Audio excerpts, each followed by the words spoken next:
ka-trending, welcome back to Ziki Trend. Sa China na nga nag-celebrate ng kaarawan si Bel Mariano kasama ang kanyang buong pamilya.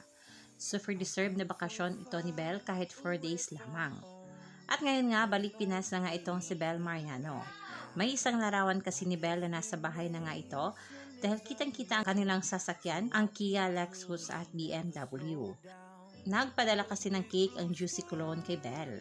Sweetest birthday cake for our best girl. At ngayong araw, kaarawan din ng kapatid ni Bel na si Nayla, kaya paniguradong may selebrasyon na magaganap ngayong gabi.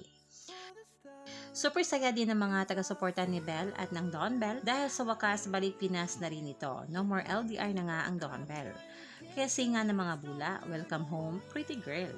Ayun dito sa ilang komento, feel ko may celebration ba si Bel and her long month birthday celebration. Nakauwi na siya, Ninja Bel. Welcome back home, Bel Mariano.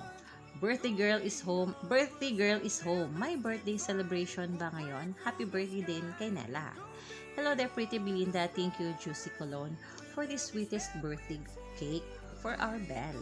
At mga kabablis, balik Manila na rin itong si Donnie from Quick Getaway sa Batangas kasama nga ang kanyang mga pinsan at malalapit na kaibigan na kung saan nga ay pinusuan rin ang mga larawan na lumalabas nga sa social media na kung saan si mismong si Donnie pa ang kumuha ng pic na ang mga taong nagpa-pic sa kanya habang nasa dagat.